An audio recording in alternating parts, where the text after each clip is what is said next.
Very good morning and warm welcome to Online Anaesthesia. This is 27th session of this Online Anaesthesia postgraduate teaching program on Zoom platform, sponsored by Acrola and hosted by A1 Logics and simultaneously aired by Anaesthesia TV. Today we are hosting Critical Care Series 5th week. Today topics are, first topic is by scoring system in ICU by Dr. K. Subba Reddy, followed by ventilator graphics by Dr. Chandrasekhar. Today's session is coordinated by Dr. Rajesh J. Prakash.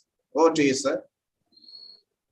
Good morning, sir, and good morning, one and all. I'm very happy to introduce one of my very good friend from postgraduate days for this session, Dr. K. Subba Reddy. I know him for past 18 years. He's a young, dynamic anesthesiologist. Right from the beginning, he was so much interested in teaching and also in critical care. Right now, he is chairman of ISCCM Hyderabad, and he is senior consultant, head Department of Critical Care, Apollo Health City, Hyderabad. And he is also medical director for Apoka's Rehabilitation Center with enormous interest over teaching neurocritical care, ECMO, and he is a faculty for DNB Critical Care. And he is also examiner for ISCCM exams. We welcome you, Subba, to deliver a lecture here on the topic scoring system in ICU. Over to you, Subba. Thank you, Dr. Rajesh, for that nice introduction. And it's really my honor to be on this platform talking about scoring systems in intensive care unit, which is a very, very important topic. So the scoring systems are required. So scoring systems are required everywhere. We know in anesthesia, we have some scoring systems. In intensive care, we have scoring systems. And then you take rehab, there are some scoring systems. The physiatrist and the physiotherapist, they follow some scoring system. Basically, all these scoring systems are to understand whether the patient, how is the patient doing? What is your prediction? What is the prediction of mortality? And how is the outcome? And to compare different intensive care unit, to compare with other intensive care unit, how your intensive care is doing. Like you need some parameters to say that your intensive care unit better or it has to improve when compared to other ICUs. And when you're doing some research, so you have to use some tools to identify, to see whether the patient is getting better, what is the predicted mortality, and what is the observed mortality. All these things we need to know when, so we need some good scoring systems in intensive care unit. So, and other than this, it is a very, very important question for anesthesia, in anesthesia exams, and very important for even critical care exams, different scoring systems. So it is difficult to know all the scoring systems in intensive care unit in 45 minutes. I'll be giving outline of all the scoring systems in intensive care unit. Other than this, it is a now NABH requirement and JCI requirement to calculate standardized mortality rate. So it's not enough if you monitor the crude mortality rate. So you have to monitor the standardized mortality rate. You get standardized mortality rate if you have the observed mortality rate, and then you have to predict the mortality. You should have the predicted mortality rate, and then you have to calculate the standardized mortality rate. And this is done by the ICU consultants, and then the quality team and the medical records team. Medical records team will be monitoring the observed mortality, and the quality team will be taking the Apache scores from the ICU, and then they will have predicted mortality, and then they calculate standardized mortality rate. SMR is a very, very important parameter for all the intensive care unit. So next 45 minutes to 50 minutes, I'll be talking about scoring systems in intensive care unit. And if you have any doubt, you can put it, you can ask your questions in the chat box. We'll discuss at the end of the session. And it is slightly, sometimes you think it is too much theory, but you can stop me if you want, and if you want to ask any question in between. So if you look at the scoring systems in intensive care unit, we have general scoring systems in intensive care unit for a sepsis patient or for any critically ill patient. We have Apache score, which is widely followed, that is acute physiology and chronic health evaluation, and SAP score, that is simplified acute physiology score. We have SOFA score, sepsis related organ failure assessment. We have mortality prediction models. We have multiple organ dysfunction scores, and we have logistic organ dysfunction score. And to monitor delirium, we have CAM ICU scale.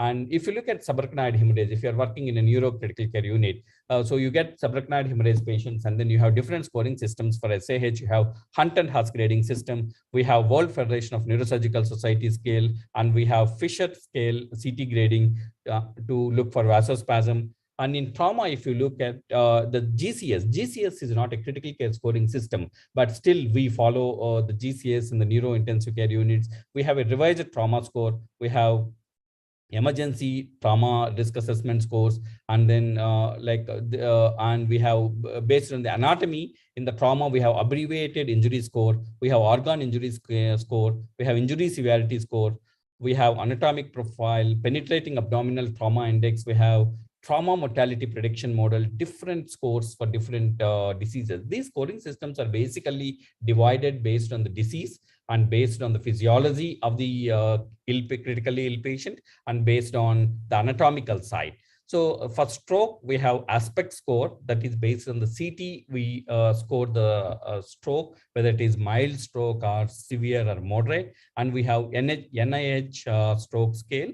And if you look at the cardiac, in the cardiology, we have cardiac intensive care TIMI score to look at the flow when you do angio, whether it is total occlusion or partial occlusion, and then we give TIMI grading. And then we have TIMI risk score, we have chart score, and we have for a cardiac surgery. For cardiac surgery patients, these Apache scores and the SAP scores will not apply. So you need special scoring system for a patient who is undergoing cardiac surgery. So these are society like STS score, that is Society of Thoracic Surgery risk score. And then we have a Euro score, the European system for the cardiac operative risk evaluation.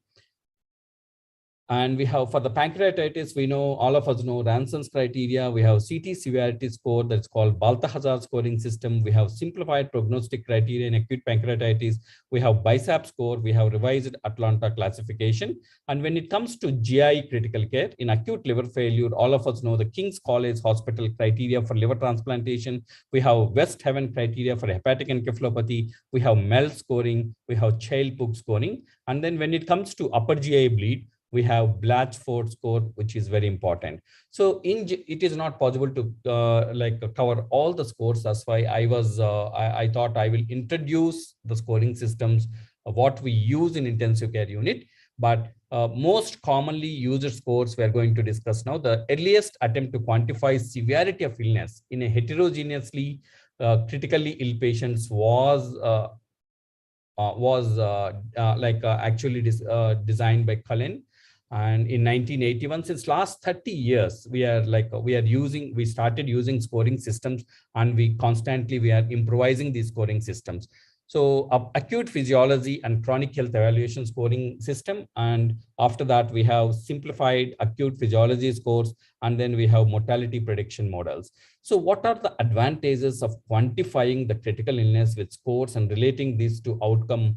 So a common language for the discussion of the severity of the illness. Otherwise, you don't know. All the patients are not very sick in ICU. Some patients are very stable. Some patients are very sick. So even if a stable patient dies, suddenly if the patient dies, that is not acceptable. So you need common language to discuss the severity of the illness, a method by which a critical care practice and processes can be compared within or between the units. So the provision of risk-adjusted mortality predictions, facilitating acuity comparisons for the clinical trials, and indication of likely post-ICU morbidity and survival. So when you're doing family meetings, you have to tell them what is the risk of mortality, and then what is the risk like post-ICU morbidity. All these things you need to discuss with the patient family members.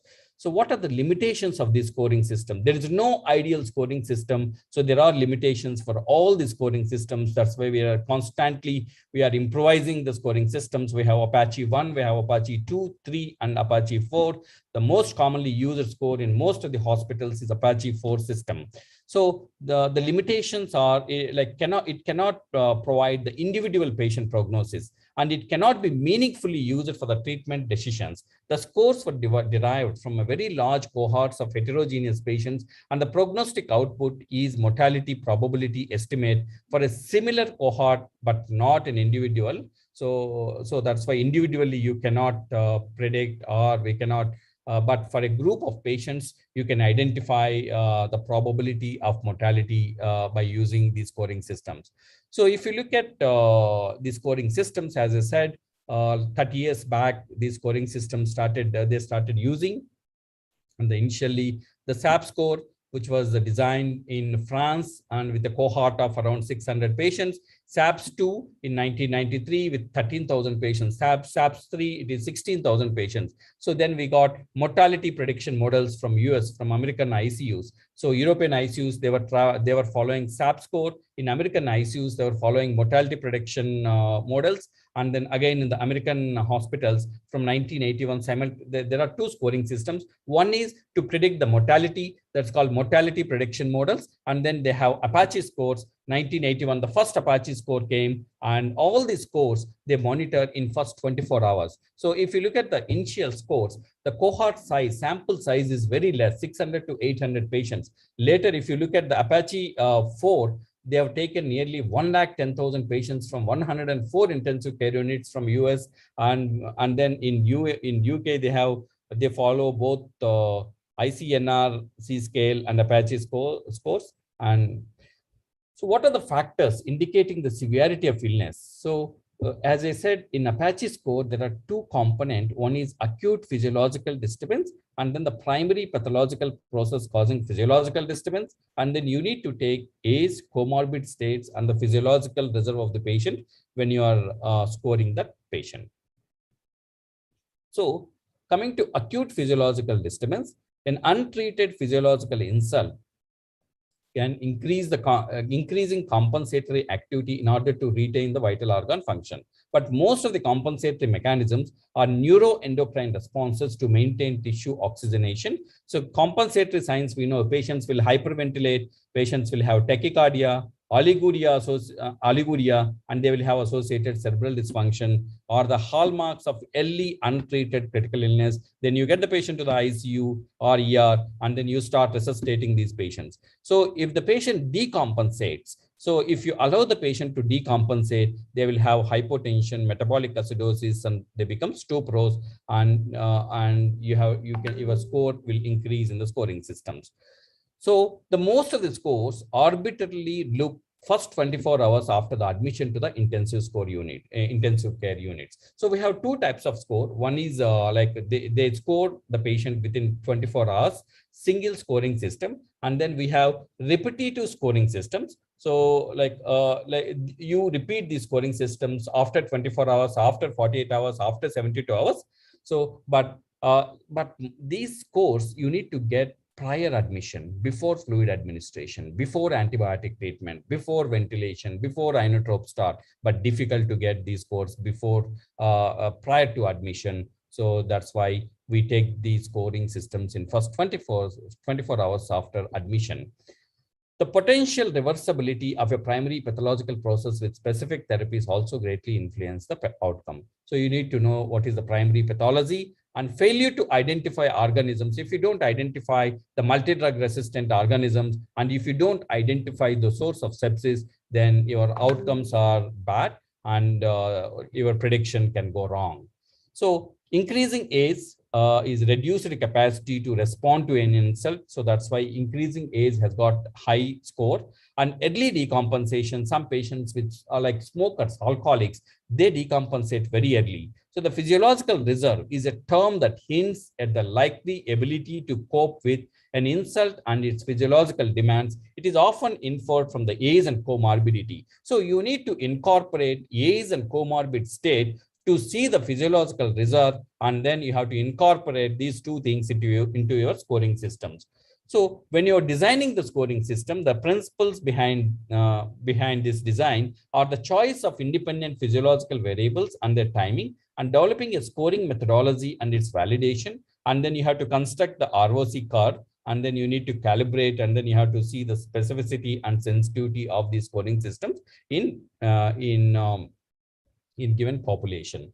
So if you look at sensitivity, the sensitivity is proportion of observed deaths correctly predicted to die. This is the true positives. So sensitivity, if you see, if it is like if your observed deaths are 450 and then the predicted deaths are 490, the sensitivity is 0.92, which is very, very good. Specificity is the proportion of survivors correctly predicted to survive. So that is true negatives. If you look at specificity, if 410 are the survivors and then you predicted 510 and then the specificity is 0.8. So you need to have the specificity and sensitivity of all the scoring systems.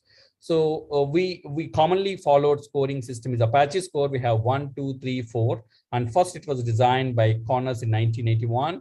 And then based on the physiology, based on the age, based on the comorbid conditions, but and then like this is for the different case mix, and then they compared the outcomes, and then they evaluated new therapies, and they used to study the utilization of the ICUs. You can decide which patient, what is your admission criteria into ICUs based on your scoring systems. So in 1985, they improvised, and then we got Apache 2 scoring system. In 1991, we got Apache 3 scoring system. In Apache 4 was introduced in 2006, and this is the most commonly used now. So we have two parts in Apache score.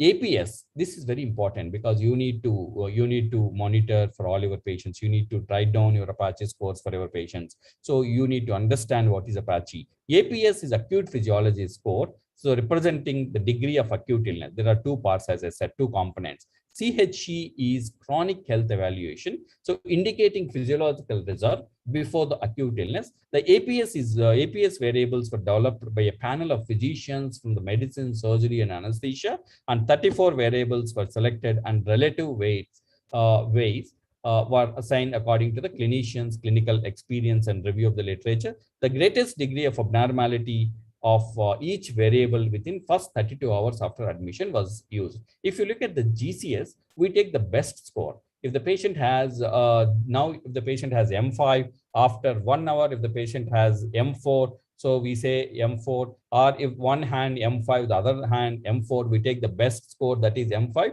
But in Apache and in all critical care scoring systems, you have to take the worst value. In first 34 hours, you have to take the worst score. If the heart rate is 150, and even if it comes down to 120, you have to take 150 because that is the worst value.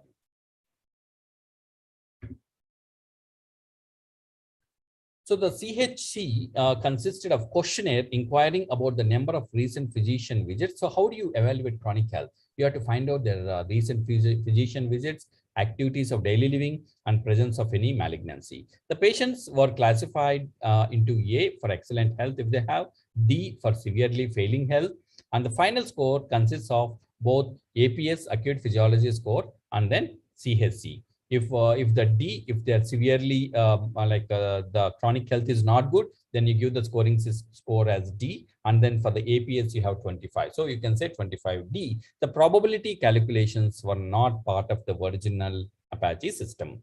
So the criticisms for original Apache included the large number of variables and 32 hours allowed for the data collection. So 32 hours is too long by the time you stabilize the patients. So 32 hours is too long. So that is one of the flaws in the initial Apache scoring system. So they modified, and then they got Apache 2 scoring system. In the Apache 2, there are only 12 variables. And then for the age, they have given 6 points, chronic health, 5 points. So they have given points to the age and chronic health, and then they have given a score based on the patient age. So this is Apache 2 classification. They've taken temperature, mean arterial pressures, heart rate, respiratory rate, oxygenation by looking at the FiO2 by and then the PaO2, and then the serum sodium, arterial pH, and then they looked at the creatinine, hematocrit, WBC count, Glasgow Coma score, and then they got the acute physiological score, that is the 12 variables, and then they took CHC, and in the CHC they looked for the age, they have given points, for the chronic health they have given points, and then they got the Apache scores, And then like this, you need to enter. One is APS points, and the other one is age, how many points you give, and for chronic health, how many points you give, and then you get the total Apache 2 scoring system. But as I told previously, the CABG patients were placed in a separate category and eliminated from overall analysis due to their unique situation of high initial physiological variables, but their heart rate may be high and their BP may be low or high, so but they have low mortality. So their physiological variables are not fitting into the mortality prediction. So the cardiac surgery patients were excluded from all these scoring systems, and then they have a separate scoring system. So each 3-point increase in Apache 2 was associated with an increase in hospital mortality. So it is significant. So if you look at this table, so if you look at the predicted mortality and observed mortality, it is almost good and almost same. So the specificity is good with Apache 2 score system. And in they have taken nearly 5,000 patients in Apache 2. In Apache 3 was based on the large database of around 18,000 patients from 40 intensive care units from US. And the patients were admitted for less than 4 hours. But they excluded few patients if they are like if they're burns patient, if they're chest pain patients. So they were, if they are admitted for only few hours, then they have excluded from the scoring system. And CABG patients excluded. Apache 3 represented an advanced advanced scoring system, and then it has got better ROC and better calibration specificity than Apache 2. So the score they have given around 299 is the maximum variable score. For the physiology, you get around 0 to 252 scores, and chronic health 0 to 23, and for age 0 to 24, and it is referred as Apache 3 scoring system. So there are only 17 physiological variables. They have taken acid-based disturbances. They have taken GCS based on the worst. So you have to take the worst GCS score, and then you have to incorporate an age, and then 7 comorbidities they have taken into the Apache 3 scoring system. So they have given both, they have given 4 points for increase in blood pressure or decrease in blood pressure. So they have given 0 to 4 scoring points in Apache 3 for all the variables, all the physiological variables. They have taken acid-based disturbances, ABG, into consideration, and then they have taken GCS, they have incorporated in Apache 3. For the age, they have given 24 points based on the age, and they have given if they're 45 to 50, 60, they get 5 points. If they're 85, more than 85, 24 points. And then comorbid conditions, AIDS has got high points. If somebody coming with AIDS, they're immunocompromised, their mortality will be high. So they have given 23 points. Hepatic failure, lymphoma, metastatic cancers, leukemia, immunosuppression, cirrhosis, all these comorbidities will carry some points. Coming to Apache 4. So Apache 4 was based on a new database of more than 130,000 patients admitted into 144 intensive care units in 45 different American hospitals. So the AUC ROC derived from the model used on a validation database was 0.88, indicating a very good discrimination. The Apache 4 system has not been tested outside the US. That is the flaw, that's the drawback. Therefore, it needs calibration in rest of the world, but we are in most of the now outside US, lot of hospitals are using Apache 4.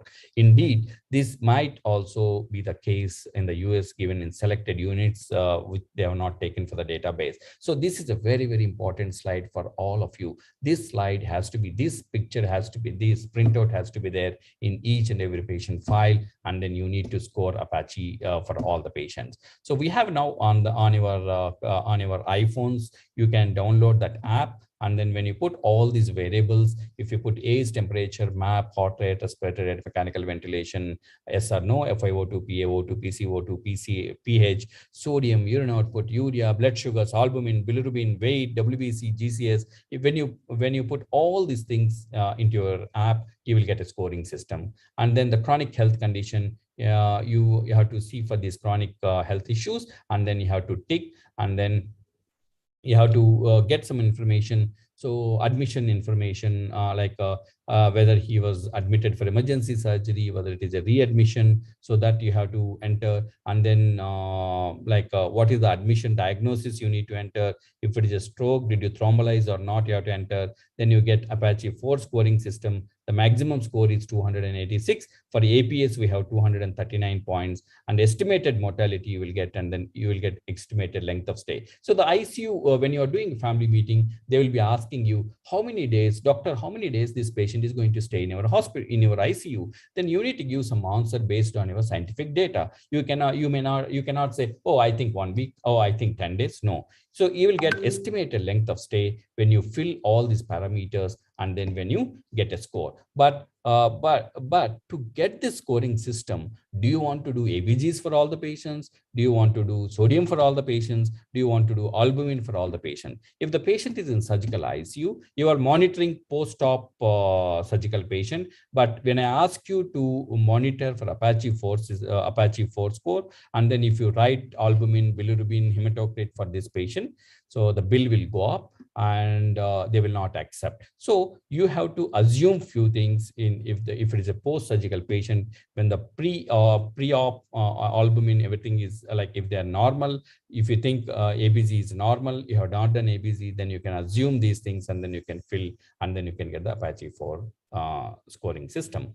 So with this, you know the observed mortality and predicted mortality. You will get SMR, that is standardized mortality rate. If you look at Apache 4, so the observed mortality and predicted mortality both are almost equal. The SMR is the specificity is 0.99, and it is much better than Apache 3 and Apache 2. So Apache 4 has got better specificity. So coming to the next scoring system, that is simplified acute physiology score, and then even SAP scoring system. They have 1, 2, 3. The simplified acute physiology score was originally based on data derived from French ICUs. So we discussed American ICUs. Now we are moving towards European ICUs, French ICUs. So they follow the simplified acute physiology score based on almost entirely on acute physiological variables. In Apache, they have taken in a chronic health evaluation, that is, they have taken comorbidities, and then they added physiology scores. But here we are depending only on the physiological variables. There are 14 physiological variables which they monitor in first 24 hours. Unlike Apache 2, this system included neither diagnostic categories nor chronic health status as a part of severity illness to estimate. So these are the 14 variables they used in SAPS: age, heart rate, systolic blood pressure, body temperature, spontaneous respiratory rate, ventilation or CPAP, urine output, blood urea, hematocrit. Almost all the parameters are same as Apache physiological variables. And then they have given 0 to 4 scoring. If the heart rate is high, if more than 180, you will get a 4 score. If it is less than again 75, less than around 46 to 55, you'll get 1 score. Like that they divided. No, if the heart rate is less than 40, if the patient is extremely bradycardic, you will get a high score. And if the patient is extremely tachycardic, then you will get a high score. So, and high sodium will get high score, low sodium will get again high score. So these are the physiological variables we see in SAPS. So this was published in the Critical Care Medicine Journal, a simplified acute physiological score for ICU patients. Again, this was published in way back in 1984. So the SAP score, if the SAP score increases, the mortality increases. So if you see the mortality, if the SAP score more than 21 or equal to 21, the mortality is 81. So they've taken a few hundreds of patients in this analysis. So the 1993 SAPS-2 was introduced. Again, based on the European and North American patients, they've taken nearly 13,000 patients, and they've taken 12, they excluded patients under 18 years age, patients with burns. As I told, they excluded patients with cardiac risk or cardiac surgery patients in all the scoring systems. So the 12 physiological measurements: age, type of admission, specific chronic health conditions such as presence of AIDS. So in SAPS-2, they incorporated these chronic health issues like AIDS, malignancy, cirrhosis, metastasis, and they have taken the score within first 24 hours of ICU admission. And the score is 0 to 163 points. In Apache 4, we have seen they are 286 points. Here 0 to 163 points. So the ROC was 0.86. The specificity is like equivalent to your Apache 3 or MPM 3. So this is the SAPS 2 score. They have taken chronic disease, they have taken type of admission, whether it is scheduled surgical admission or emergency surgical admission. Based on that, the score will increase. So when you see the relationship between the SAP score and the mortality, it is a sigmoidal relationship curve. So if you see the points are more than 77, the total points are 163. But if the points are more than 77, then the mortality is more than 90. So it's a sigmoidal curve. So coming to SAPS 3, which was designed based on 300 ICU patients data, 16,000 patients. They've taken 20 variables and the score decreased to 127. So, so they have taken separated variables. So they have assessed the patient health prior to admission, and then they gave different scoring system. They have given different scoring systems based on the patient characteristics before admission, age, comorbidities, length of stay before ICU admission. They have taken the previous ICU admission length of stay, and then the hospital location before admission, and then was there any vasoactive medication at the time of admission. So again, they have taken age, comorbidities, they incorporated in SAPS 3, and then they included the reason for ICU admission, whether the patient is getting admitted for the rhythm disturbances or whether the patient is getting admitted for the seizures. And then if the patient is getting admitted for the surgery, they have taken anatomical site for the surgery. If it is for transplantation, they will get high score. If the patient is getting admitted for CABG without valvular repair, they will get around 6 points. Like that, they have taken what type of surgery, and they have given different scoring systems for each type of surgery. So coming to the next model, that is mortality prediction models, that is MPM 1 to 3. MPM was introduced in 1985. All the scoring systems, all MPM 1 or SAPS or Apache, all the scoring systems were introduced in 1980. And then slowly they improved these scoring systems for these 30 years. So 1935, to provide based on the approach constructing a scoring system, what is the mortality prediction they wanted to predict by using these models. So from a single US institution and included observations at the time of admission to the ICU within first 24 hours, they started with one ICU, and then this is a repetitive score. They have taken at the time of admission, so the absence or presence of some physiological or diagnostic features at the time of admission. And again, they have seen these variables after 24 hours in the first ICU day, and the final result is given as a probability of death rather than a score. So this is mortality prediction, not the outcome prediction. It won't predict your length of stay in ICU. It is only mortality prediction. So it computes the hospital risk of death from the coefficients based on the presence or absence of 15 factors such as coma, chronic renal failure, cirrhosis, heart rate more than 150, systolic blood pressure less than 90 millimeters of mercury, and others. So MPM2 is based on the same data set as SAPS2. So whatever parameters we discussed in SAPS2, they followed in mortality prediction model of 2. This system, but as I told, the SAPS, you will capture the data within 24 hours. But in mortality prediction models, it is a repetitive score. You do at 24 hours, and then you do at 48 hours, and then you do at 72 hours with 13 variables. So they excluded burns patient and coronary care patients and cardiac surgery patients. So at the time of admission, you monitor this, whether the patient has arrhythmia, cerebrovascular incident, GI bleed, intracranial mass effect, age, CPR prior to admission, mechanical ventilation, non-elective surgery, coma, deep stuporose, heart rate, systolic BP, and at the time of after 24 hours, again, you see, is there any intracranial mass effect, metastatic neoplasm, non-elective surgery, and what is the PaO2, what is the creatinine, what is the urine output, what is the vasoactive drug dose. And in 2007, they got this mortality prediction model 3, which was introduced based on because it was noted that MPM2 had lost its calibration against patients who are being recruited into the ongoing project of impact. So this was probably due to changes in the practice rather than case mix, and the data was collected at the time of admission. And with this, the ROC curve is 0.82 is better in mortality prediction 3 model. So they have taken different parameters. They have taken mechanical ventilation into consideration. They have taken whether the patient has CVA or not, and other risk factors they have seen, and then they give mortality prediction 3 values.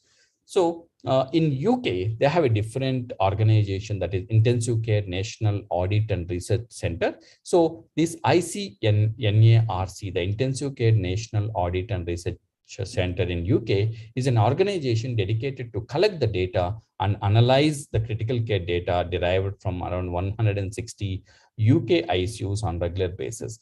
So the current ICNARC model was introduced in 2007 and was upgraded with new coefficients in 2011. This model was originally based on 163 general ICUs using data collected between 1995 to 2003. The model ultimately included the data from nearly 2 lakh patients, 2,15,000 patients, and the readmissions during the same hospital spell were not included in this model. So 12 physiological variables they have taken, which if all at their worst added up to the score. So the worst score they added to the score. The model was included as diagnostic category, source of admission, whether the patient had received CPR prior to admission. So in previous scoring systems, the CPR was not included. The model showed high degree of discrimination and calibration when applied to validation set. So its weakness, like Apache system, is that the entirely based on a one nation cohort and may not be suitable for the outside UK hospitals. So this, looking at the ICNRC physiological score, again, the parameters are same: heart rate, systolic BP, temperature, respiratory rate. Easy to remember. All these parameters we can commonly monitor, and they are same in Apache, in SAPS, in ICNARC, in mortality prediction. Mortality prediction, these are different, but these 3 scoring systems, these are almost the physiological variables are same. So they looked at the age at the time of admission, the reason for the admission, whether it is emergency surgery or surgical admission or non-surgical admission, interactions between the physiological score and reasons for the admission, and CPR within 24 hours prior to admission. This is one important parameter they added into their scoring system. And we know when the patient is getting admitted after cardiac arrest, after CPR, then the mortality will be high. The source of admission and surgical urgency. So coming to the organ failure scores, apart from this work from the Apache, so they designed organ failure scores, OSF, they defined 5 organ failure scoring systems. The single organ scoring failure lasting more than 1 month resulted in hospital mortality of 40%. If there are 2 organ failure, then the mortality will increase to 60%. If 3 or more organ failures, then the mortality will increase more than 98%. So based on the multiple organ dysfunction, they have given a score. So based on the respiratory, renal, neurological, hematological, cardiovascular, and hepatic, 5 organs they have taken. And the progressive organ dysfunction was measured on a scale of 0 to 4. The intervals were statistically determined for each organ based on the associated mortality. The summed up score is 24. Maximum is 24, unlike your Apache 286. Here, the maximum score is 24 on the first day score and correlated with the mortality in the graduated fashion. Again, this is a repetitive score. The previous scores are at one time you are scoring the patient, but these multiple organ dysfunction scores are repetitive. You can repeat every day, and then you can write the scoring system. So as I told, they have taken these systems into the consideration. Respiratory, they looked at the PaO2 by FiO2, renal, serum creatinine for the renal, serum bilirubin for the hepatic, cardiovascular, and then hematological platelet count, and then they've taken GCS. So based on the organ failure, the ICU mortality was approximately 25% when the points are 9 to 12. And if the points are 20 or more than 20, then the mortality is 75%. More than 20, the mortality is 100%. 17 to 20, 75% is the mortality. The sequential organ failure assessment, the SOFA scoring, which is very, very commonly used now, the SOFA, and to identify patients in sepsis in the wards, we have QSOFA also. So far, the sequential organ failure assessment, this score was originally constructed to provide a simple score for the daily organ dysfunction in sepsis trials. So it initially for the sepsis trials, they wanted a scoring system, which is based on the organ failure.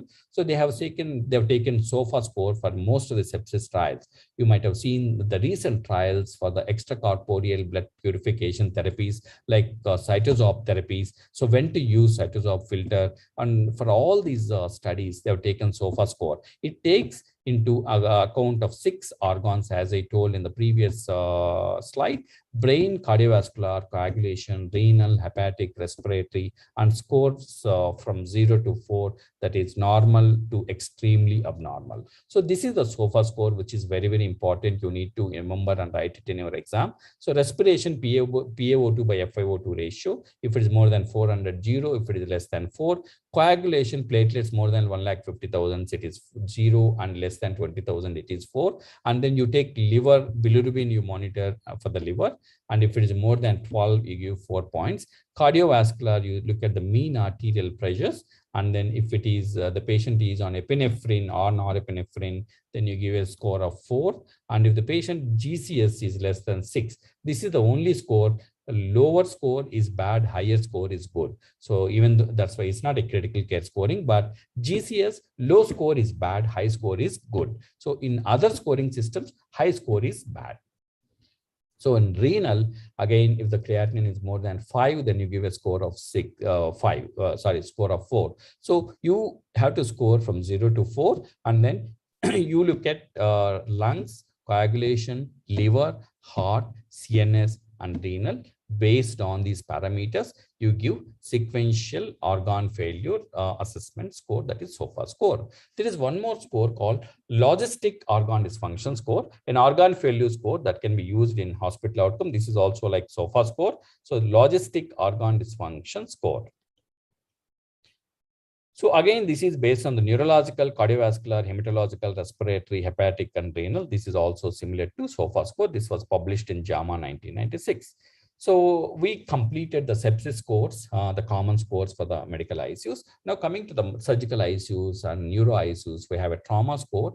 The injury severity score is based on the abbreviated injury scale. This is based on the anatomical injury side. Head and neck injury, you give some points. Face, chest, thoracic spine. So based on the anatomy, you give some points. But the disadvantage is they have not taken into physiological variable. They have not taken physiological variable into consideration. So this is basically designed with these automotive industry, mobile industry, automobile industry people, and this was published in JAMA 1971. So you can give scoring 0, no injury, to 5, critical, and moderate, severe, critical, life-threatening injuries based on abbreviated injury severity score from 1 to 6. So injury severity score, you give points 1 to 6, and then you calculate the risk of mortality. So the major trauma defined in the injury severity score, again, they've taken some physiological parameters. And if it is more than 15, you say the mortality is around 10% according to the injury severity score. So again, they have a new injury severity score. They modified, Osler modified, and they have taken both abbreviated injury severity score based on the anatomical region, and then they're given the new score. And then there is one more score called trauma score. In this, they have taken physiological variables also. They have taken capillary refill instead of lactate, so it's not possible to monitor lactate. For monitoring shock, they have taken capillary refill. And then if it is normal, 2, and if it is delayed more than 2 seconds, they've given 1. So respiratory rate, respiratory effort, blood pressure, everything they have taken into consideration. And then they've given the revised trauma score. The revised trauma score is based on, again, GCS, systolic BP, and the respiratory rate. So they've taken both ISS and the RTS, that is the revised trauma score, to predict the mortality in a trauma patient. So when you get a trauma patient to your ICU, to the emergency, you need to monitor the revised trauma score or injury severity score or abbreviated injury severity score in your case sheet. That is very, very important.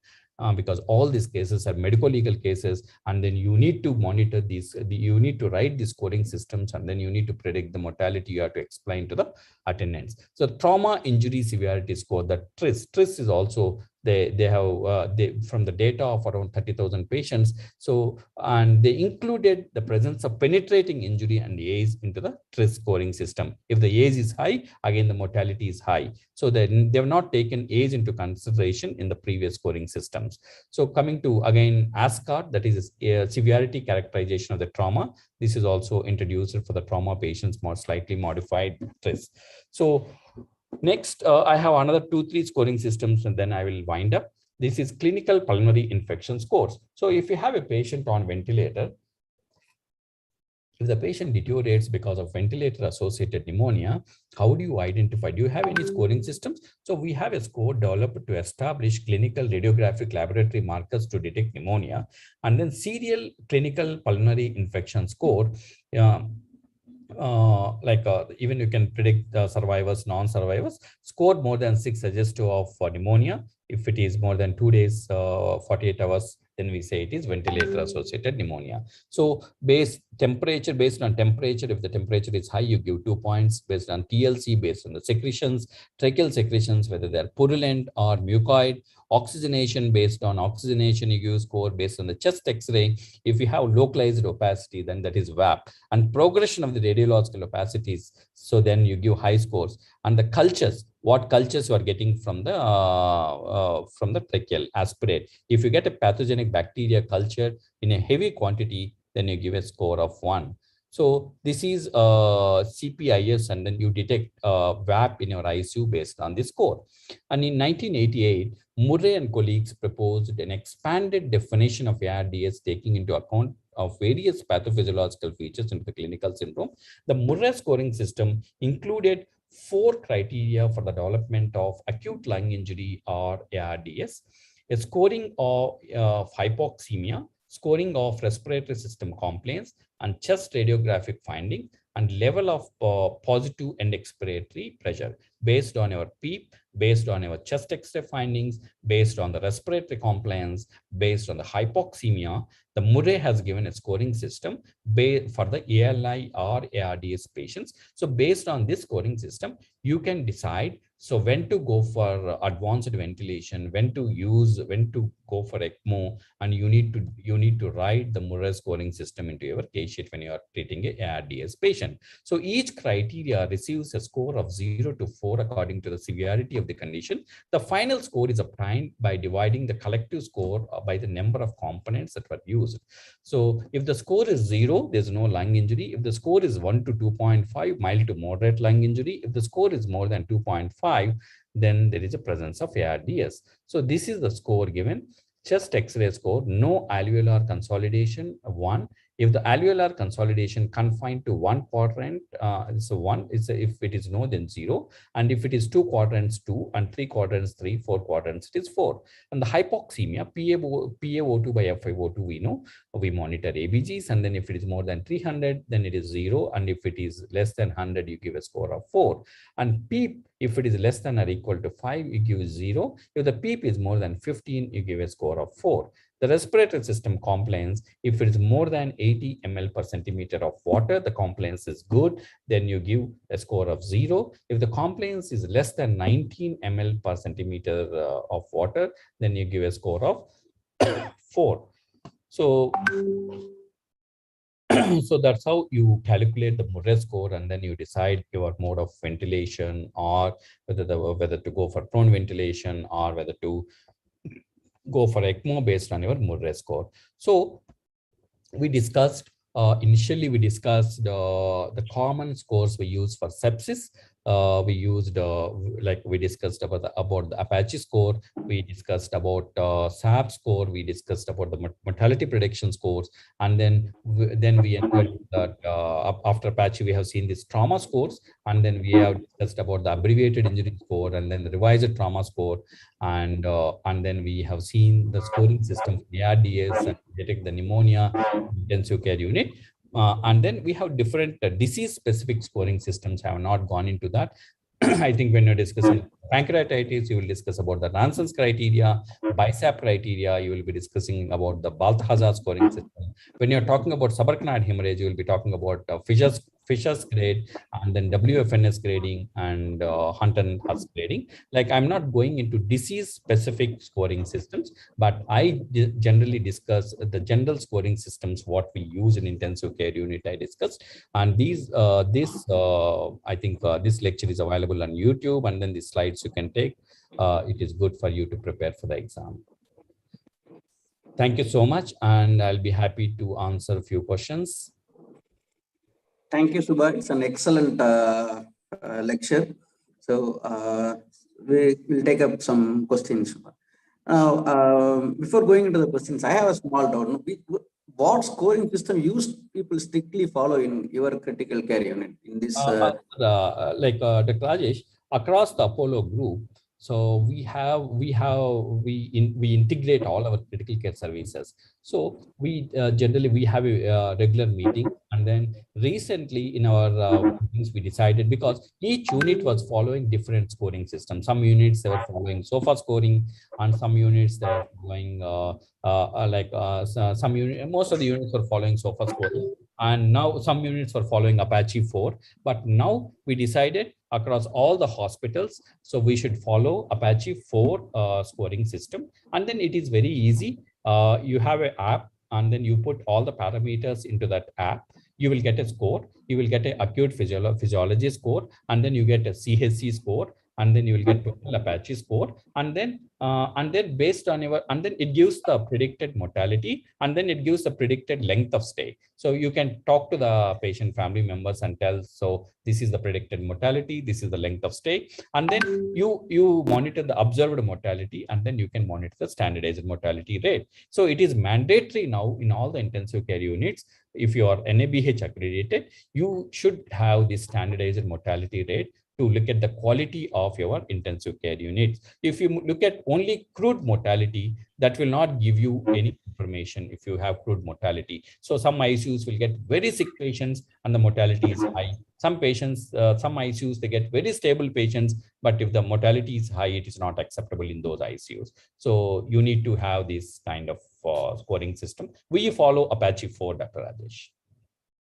Will these scoring systems, will they alter our management process, or it is only for prediction of the mortality and outcome? Excellent question. So management, definitely how the management is, the management perspective, it may not change. So the outcomes, like you can predict the outcomes, you can predict mortality, but see some scoring systems, if you're following Murray scoring system for ARDS, so you can plan your management, whether to prone, whether to use ECMO, and then if you follow CPIS scoring system, you can, and then you can detect VAP, and then you can treat VAP. So that helps in management.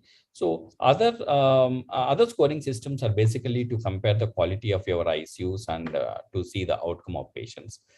But again, the cost will increase when you do so many investigations. The cost will increase. That we have to keep in mind. So you need not do, if you think like ABZ is norm. If you think there's no need to do ABZ, then no need to do ABZ. For the scoring system, you should not increase the cost of the patient.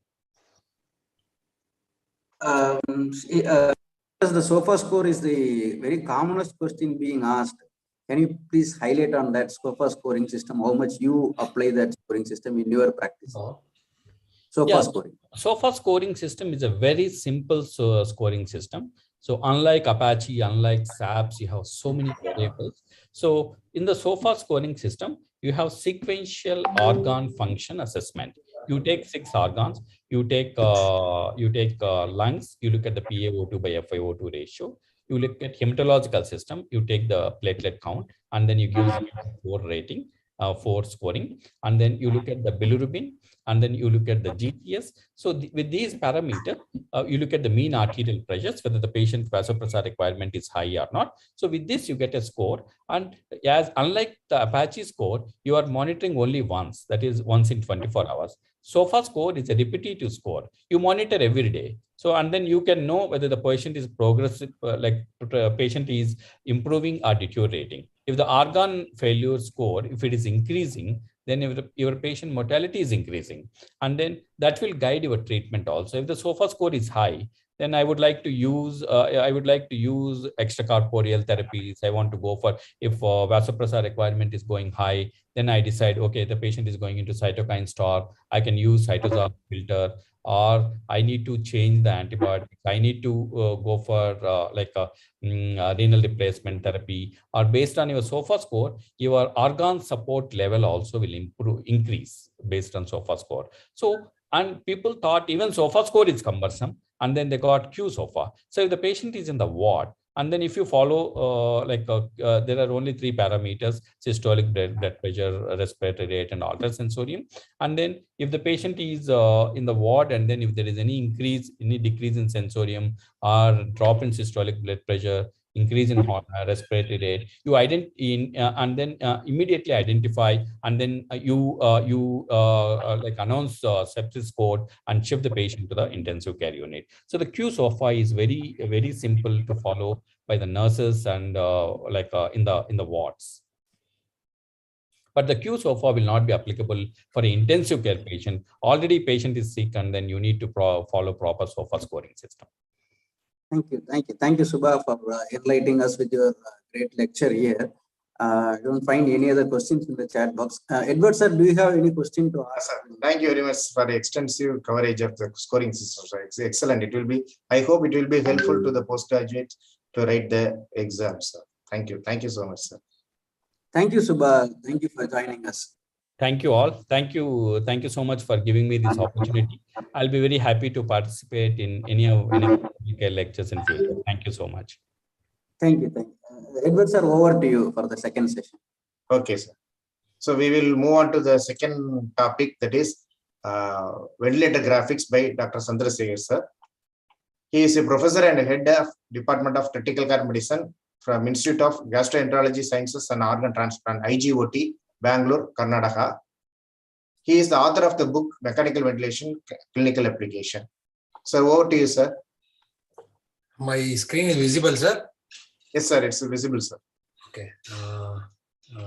Good morning to all the seniors and my colleagues, and of course my students. I think probably not much seniors. I'm I think one of the senior faculty. So having finished how to safely ventilate the patient and modes, the today's topic is about respiratory system graphics. Respiratory system graphics is very, very important because it is like an investigation which is in the real time. You have to understand and appreciate that you are seeing when you are giving a tidal volume with whatever the rate, whatever the PEEP, when the intensive property which is being set, what it reacts to the capacity of the lung and what pressures and what kind of alterations occur. See, in the present day practice, if you don't understand respiratory graphics and know how to interpret and how to make ventilatory adjustments, you cannot produce a lung protective ventilation. Some part of it, looking at the plateau pressures, driving pressures, I have explained it to you. There are other things like secretions, like a bronchospasm, like a auto PEEP. Things like this also can be very well made out using respiratory graphics. But the main crux of it is to be within the parameter of lung protective ventilation. That is what we have to understand. The whole respiratory system graphics assessment would be to keep the patient within the framework of I would say lung protective ventilation. We know what are the settings that we do. A little alteration in the settings because we have a range. If you talk about tidal volume, we talk of 6 to 8 ml. So who requires 6, who requires 8 is all in the focus of keeping the patient within the framework of lung protective ventilation. And also some observations, some pathologies also can be observed when you know how to understand respiratory system graphics. From last 20 years, what I have observed is students think that it is very difficult to analyze and understand respiratory graphics. Very, very easy. It is very simple. And if you know how to understand, how to pick up a few pathological situations and how to keep the patient within the lung protective ventilation, most of the lung respiratory system graphics would be of, you would have taken the best out of the respiratory system graphics. So how do you monitor a patient on a ventilator, whether it is anesthesia or ICU? Obviously, you should never ever forget the sign and the clinical signs. I have seen most of the younger colleagues don't even wear a stethoscope now in the ICU, and they find it very awkward to go and auscultate somebody's chest, but it gives a lot of information that should not be away from a routine kind of a practice. Blood gas estimation, I think most of us in a stable patient, I've seen it has become a routine. Everybody gets a blood ABG in the morning. So it should not be a practice. Same with the chest X-ray also. So you have to have a reason to get a ABG. If somebody doesn't have hypotension, was not having any alterations with base deficit or lactate, and if the SpO2 and DTCO2 are within the range, there is nothing you can get out of a blood gas. So most of the information can be got out with a pulse oximetry, capnography, chest scan, CT scan, and ultrasound. I've probably missed putting ultrasound. Ultrasound gives more information because you can keep on doing it repeatedly. Whereas chest X-ray once in the morning, it is if somebody has a change, so probably you can't do. So lung ultrasound is a very kind of a skill that every anesthesiologist, it has applications for putting lines, and also you can look at if the patient has had any pneumothorax or any alteration, pulmonary edema. All these things can be easily made out with a lung ultrasound. It's very, very easy to learn. Probably within a week, most of us would be able to interpret most of the clinical abnormalities normally we see with the patients. So graphics is like you put in a tube and you pass air. If you compare it to an ultrasound where you put in a probe and there is ultrasonic waves, here the air itself acts as a kind of a probe, and the equivalent to a ultrasound wave, and it goes and reacts. I've been saying this, that a intensive property, what we said, and the capacity of the lung, they both interact, and we get a lot of changes or normal parameters. Then once we know how to analyze that, then you can monitor the respiratory. It is like it gives the insight into respiratory mechanics, which provides whether the lung is normal or any pathophysiology is happening in the lung, and it's always real time. It's there for if you are anesthetizing somebody for 4 hours, you have this coming out with every breath. That is the best, and the whole idea is to provide a lung protective ventilation. That is what we have to understand. We have to keep the patient within the framework of lung protective ventilation. So if you compare this to a ultrasound, whereas you have to do ultrasound every minute. If you do ultrasound and in the morning you have to repeat this, the ventilator graphics are not there. It's real time. It's always there. It's always there. So the images are analyzed to gain insight into the pathophysiology of the lungs, and obviously do the alterations in the settings of the ventilator so that we are within the framework of the lung protective ventilation. That's the beauty of the respiratory graphics. It's the standard of care. If we don't know how to analyze respiratory graphics, basic understanding, probably we should not be ventilating our patients, because it gives a lot of information and it's real time. This is the equation of motion for mechanical ventilation. I've said this, I've shown this to you. In most of our patients, the patient has been paralyzed, sedated and paralyzed, anesthetized. So the whole component of overcoming the resistance and the compliance is given or driven by the ventilator. So when we speak of airways, you have to think of the ventilator tubings and the patient's airways. That is a part of when we say resistance. Resistance component is exerted by the respiratory system, the airway system of the patient, and also the endotracheal tube and the ventilator circuit. That has to be factored in. Whenever you see something is happening, or you do a inspiratory pause and you get a high trans airway pressure, see the contribution can be from the patient, also from the tube, and also from the ventilator circuit. So that is the airways. When we talk of airways in the equation of motion, you have to consider all this. And when we talk of compliance, I have said two things we have to compare. One is the lung and the chest wall. So sometimes once the peak pressures go up and plateau pressures go up, as they are in a series, as I've shown in the last lecture, they are in a series, the contribution can be from one component, either the lung or the chest wall, or can be from both.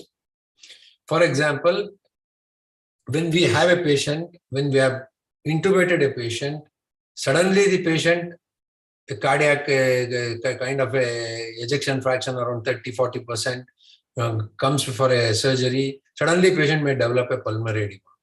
Then the contribution is from the lung. Or when you put pneumoperitoneum for laparoscopic surgeries, or when you do some positional alterations, suddenly if the plateau pressures goes up, then it can be chest wall. So the differentiation can only occur if you can make out scientifically by putting a esophageal balloon for estimation of pleural pressure. But most of the times in anesthesia, I would say it is very, very easy. Whether the contribution is from the chest wall or from the lung, it is obvious most of the times.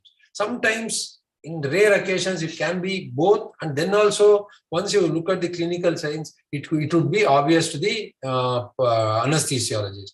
So, the two things you have to understand here. I have been stressing on this fact that once your plateau pressure goes up, PIP goes up, if you think that the lung is normal, you auscultate, you clinically see, you have done something where the chest wall has been restricted, then the pressures go up, then you can be more bold, you can move the parameters of the lung productive ventilation little further, where you can give a PEEP of 10 and you can have a plateau pressure of 20, 25 is acceptable, because we know just because somebody is in a reverse Trendelenburg with a pneumoperitoneum, probably this is happening. So what I want to underscore here is the whole understanding of a postgraduate should be, once you anesthetize a patient and once you see a PIP and a plateau before you start with the incision, then so any alteration, you have to see whether the trans-airway pressure is more or the plateau pressure is more. If the plateau pressure is more, there can be of two components. One is lung or chest wall. Whenever it is of the chest wall, you can be more, more aggressive with the PEEP and recruitment maneuvers. If it is the lung, probably a primary medical correction may be required. Just a ventilator is not going to save. If somebody has a pulmonary edema, probably he'll require a Lasix, he'll require a inotrope. That is what you have to understand. The lung pathology cannot be corrected. It can be supported by decreasing the afterload to an extent, but the whole medical aspect has to be factored in, like aspiration. So you have to factor in the medical therapy. When you are looking at the resistance component, always consider that airways and endotracheal tubes and the circuits also has to be factored in. So this is what we have learned. If you go back not understanding anything else that I am going to teach from here, I don't mind. If you always know that the first pressure when you intubate, you do the normal settings, you get is the peak pressure. And you put an inspiratory hold in a volume controlled, with the inspiratory hold, you get a plateau pressure. The difference between plateau pressure and PEEP is the driving pressure. If you have these three pressures, and if you know plateau pressure, the contribution can be from the lung and the chest wall, and it is always a clinical decision, because we don't put a esophageal balloon and look at the pleural pressures. And if the difference between the PIP and plateau is large, it is called the trans-airway pressure. The contribution is from the airway spasm or kinking or whatever. See, these things, if you are able to ascertain on a patient whom you are anesthetizing, my job is done. My 4 lectures, I would say, are fruitful to my postgraduates if they understand this much. I don't mind if you don't understand what I'm going to teach. And probably once you understand the concept of analyzing what is happening to either the contribution is from the, or the pathology is from the tubes or the airway or the lung and chest wall, and make the necessary arrangements and do the necessary alterations and keep the patient always in the lung protective zone. I think my lectures for the past 2 weeks is fruitful. I hope I have driven home. And in fact, if you look at most of the ventilation. If it may be organophosphorus, it may be ARDS, it may be COPD, it is always with the basics of understanding this much. And the rest is adding up and being more, once you get experience, probably you will learn. But this is what I want the postgraduates to concentrate and learn. I hope I'm very clear. If you have any doubts, I don't mind clarifying here, because ultimately, this is what I want the postgraduates to take back to the bedside. Whenever you start with a tidal volume of 6 to 8 ml, then you give a PEEP of 5, IA ratio of 1:2, because the guidelines don't give clarity there. Rate of around somewhere between 12 to 18 should be okay. Then a FiO2 of less than 40%. Then you first pressure you see is PIP. Then you put a inspiratory hold for 2 to 3 seconds, write down the plateau pressure. Then the difference between plateau pressure and the PEEP is the driving pressure. You note down these 3 things and then ask the surgeon to put an incision or put the pneumoperitoneum or do a change in the posture. Then any alteration, you know how to work it out. And most of the lung and airway pathology has to be medically managed. Remember this, there is a very small scope for us to work with the ventilator and correct the medical cases. Whereas the chest wall, if you make a decision that it is because of the chest wall, you can be little more proactive in putting PEEP, accepting more plateau pressures, more driving pressures, and be aggressive on the recruitment maneuvers. Am I clear? Any doubts in this? Okay. As there is nothing in the chat box, I'll go ahead.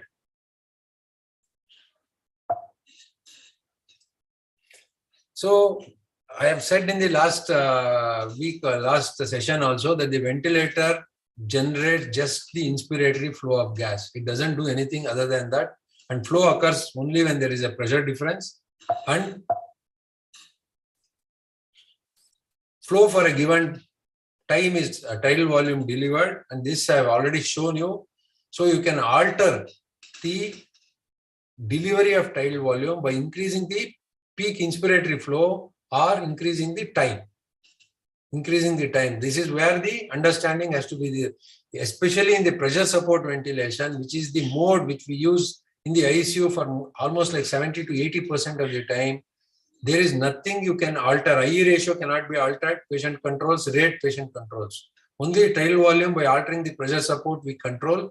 And the only way we can alter the inspiratory time is by increasing or altering the rise time, that is increasing the peak flows, or shortening the inspiratory time by decreasing the expiratory trigger sensitivity. This is the understanding that you should have. So they are all interdependent. This is important. You have to understand alveoli is a cul-de-sac, meaning that there is no flow-through system. The air has to go through the same tubes and come out through the same tubes. So whenever you put a volume into a cul-de-sac, pressure will change. So this is the depending upon the compliance or whatever the flexibility of the alveoli, the pressure changes will be proportionate. That is what people can say compliance, elastance. Your basic understanding should be if the lung is stiffer for a smaller volume, the pressure changes more. Whenever a posture in a volume control, when you change the posture or put a pneumoperitoneum, if the pressures go up, peak pressures go up, you have to understand that there is something happening. Then you think either it's an alveolar problem or the chest wall problem, and then make the necessary changes. Flow for a certain time is volume delivered, and air always chooses the path of resistance. That is the most important concept you have to understand, because normally, even in a physiological in a sense also, the lung is not homogeneous. The BQ ratios are not homogeneous. In a sick lung or in an anesthetized lung, the bases collapse more. So the air always chooses to go to the area where the alveoli are easy to open. So obviously you have to reduce the tidal volume. That is the logic for reducing the tidal volume from the 10 to 12 mL, which we used to use in the ICU also 20 years back, to 6 to 8. So this has been already told. So this is the lung protective zones. See, you may feel that it's being repeated, but I want, as I said, if you take this information home to your bedside and start implementing to your patient, you are always in a lung protective zone. The plateau pressures generally in a normal lung under anesthesia could be 17. As I've said, if there is some hemoperitoneum or a posture change, if the plateau pressure goes up to around 20, 24, 25, then you have to think, is my lung all right, auscultation, everything looks all right, then probably it is a chest wall issue. Then you can accept it, go up on PEEP, then don't go up on tidal volume. Just do a recruitment maneuver that should do driving pressures, also slightly higher driving pressures we can accept, but normally driving pressures, when you increase the plateau pressure and the PEEP, the driving pressures will be around 13, 14, 15 could be acceptable if the compromise or the restriction on the chest wall and the diaphragm is very high. So there are three. See, another point I want you to understand to take you further into the scalars and loops is, see, as I've said, ventilator just generates an inspiratory flow. And the purpose of mechanical ventilation is to produce a volume into the alveoli. And as I've said, flow and volume are same. When you look flow in the context of time, it becomes volume. So flow goes into the alveoli. When we give flow for a given time, it becomes volume. Volume into a cul-de-sac produces pressure. So these are the three components: flow, volume, and pressure that we are going to plot against the time. And they are called the scalars. They are called the scalars. See, here we are plotting flow with time. That is called flow time scalar. Then volume with time, it is called volume time scalar. Then pressure time scalar. Pressure time scalar, I have shown you. You should all be aware that pressure comes, peak pressure, then you put a inspiratory hold, you get a plateau pressure, and a difference between the plateau pressure and the PEEP is the driving pressure. So we are aware with the pressure versus time scalar, but let us also look at flow and volume. Flow also, I have shown you when I spoke about the modes in the last session, but these are the three components. For volume to get into your alveoli, the flow has to be there, and flow for a given set, for a time, inspiratory time, expiratory time. When we talk flow in the context of time, it becomes volume, and volume into a cul-de-sac produces pressure. So all the three, when we plot individually over time, we call it as scalars. So obviously there are three scalars: flow versus time, volume versus time, and pressure versus time. And there are two loops, PV loop and FV loop. Because there are only two loops, because the whole essence of mechanical ventilation is to push volume into the lung. So we combine pressure and volume, and we combine flow and volume. So there are two loops. So here there is no time. On the x-axis and y-axis, we plot pressure and volume, and again flow and volume. The volume is always on the x-axis, and in the y-axis it's pressure or flow. So there are two loops and three scalars.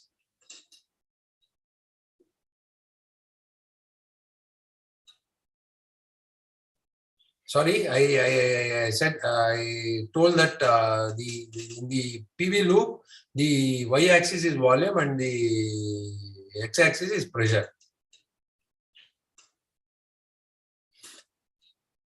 See, whenever we see a scalar, how to identify a scalar is, it always starts from one point and always goes to the right direction. Starts from the point, it never comes back there. It goes from one point towards the right. So that is one way of looking at it. And whenever you see a major representation below the baseline, you can be sure that it is a flow kind of a loop or a scalar. See, if you go back and see here, see, whenever there is a representation below the baseline, flow has to be a component. So it will be flow versus volume loop. And once you come here, it will be a flow versus time scalar. Whenever you see a representation below the baseline, the major representation, a flow component will be there. So there are three scalars: flow, pressure, and volume. And they start from one point and always move to the right. See, that's how it moves. All the pressure, volume, everything moves like that. So what can you definitely differentiate or make out with looking at the flows as time scalar is, you can estimate the auto peak, response to nebulization, you can understand the modes, you can find out the secretions. This we have already gone through extensively, that peak pressure, plateau, driving pressure, compliance can be estimated. In volume, the only thing that you can estimate is leak. When the volume in the expiratory component doesn't touch the baseline, that you can understand there is some leak. There is some leak. I'll not be looking at volume into time scalar. This is the only thing you can make out, and this you can remember. When the volume doesn't come back to baseline, there is a leak. If it is more, if it is somewhere here only, if it is going here, the leak is much more. Sorry.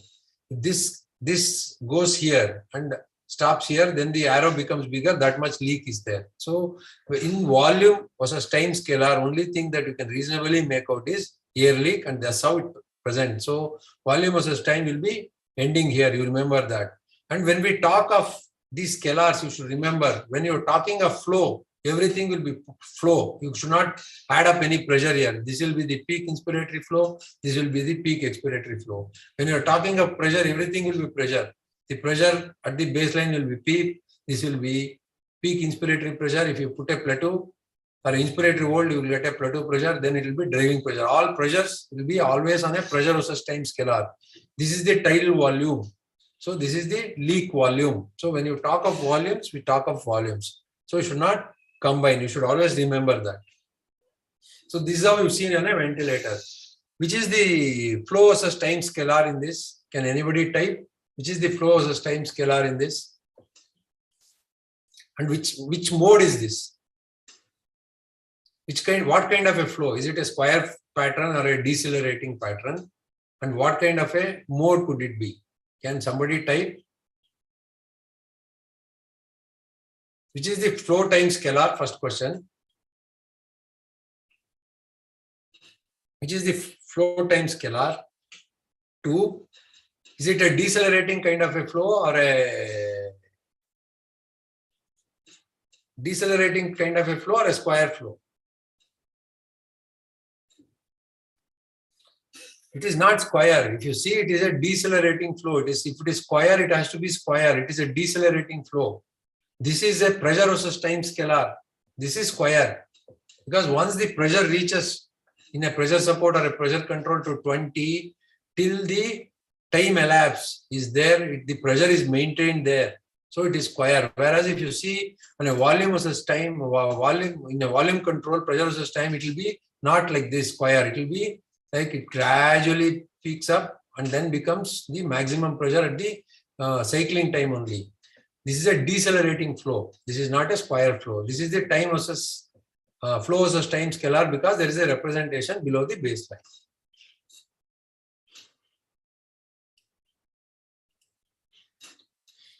See here, again, it starts from here, it will go inspiration, then it will come back to inspiration. If it doesn't come back, there is always a pathology. Here also, it will go like this, then expiration, it has to come back. You have to remember. See, there is a representation below the baseline. So this has to be flow. Then there is only volume. Both there, volume is common. So flow versus volume and pressure versus volume should always return to the point of origin. If it doesn't return, then you have to see whether if there is a loss in the flow or in the pressure, where the problem is there. Here also you have to see whether it is in the pressure or in the volume, where the pathology is. Then you can find out. You have to see what is the x-axis, y-axis, where it is falling short. Then you will be able to appreciate.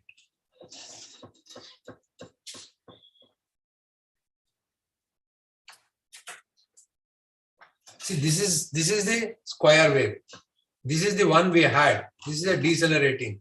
This is pressure controlled because it is touching the timeline and cycling. Whereas in pressure support, it is cycling above. It's a flow cycled one.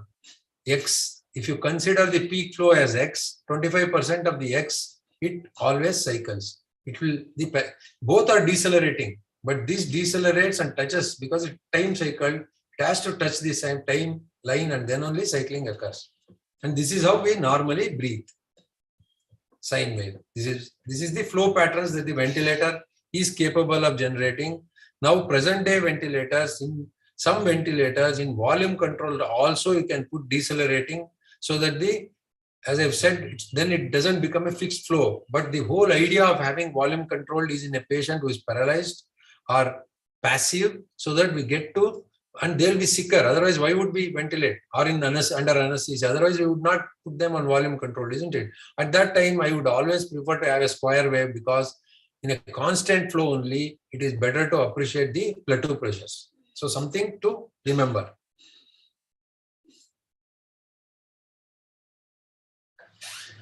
These slides, I'll send it to Dr. Edwards, and Dr. Edwards probably will give it to all the postgraduates or the delegates who have attended.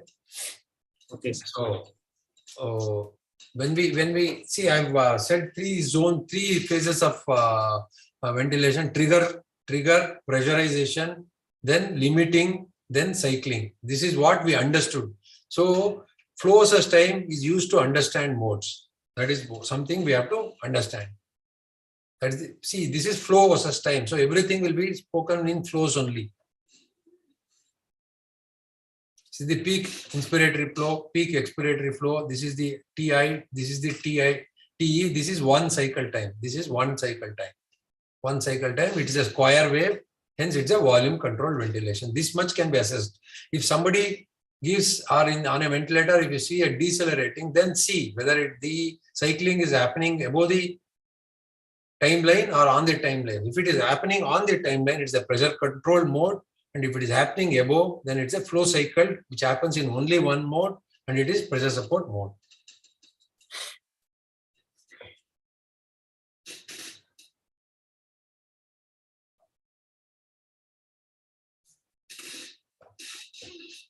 Can somebody type what is the problem here? Not the only diagnosis. What is it? What are you seeing in the expiratory phase? Can somebody type?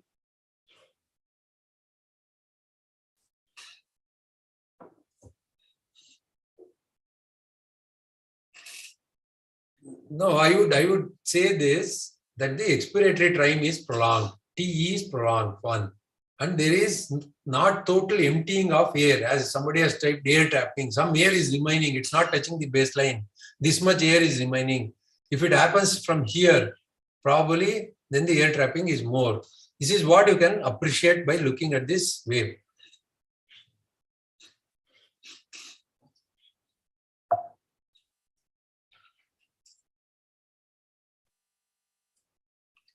Can somebody say what it is? When the air is coming out, it is finding some obstruction. So there can be water in the circuit, or there can be a lot of secretions.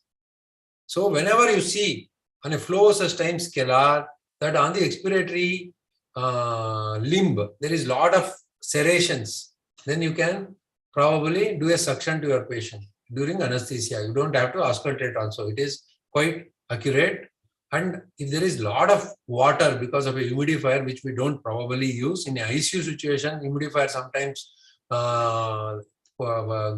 produces a lot of water particles in the circuit. So that has to be considered. So these two things are very easy to pick up. So these two things you have to remember. See what was here? What was the problem here? And what is the problem here? I have done something to the patient. What have I done to the patient? Type. What has decreased? What is this? And what is this time? This is the peak inspiratory flow. This is the expiratory time. So the peak expiratory flow has reduced and the expiratory time has increased. But there is definitely not much of an auto peak. If the patient also had auto peak, what would you do to the patient?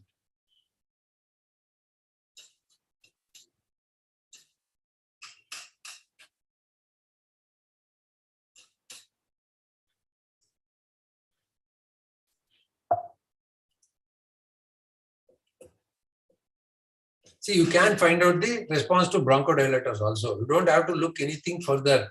By looking at your ventilator, you can say, okay, my peak expiratory flows have increased, my TE is decreased, my EtCO2 is coming up. So you probably, you don't require to do anything. It's all there. Information is all there.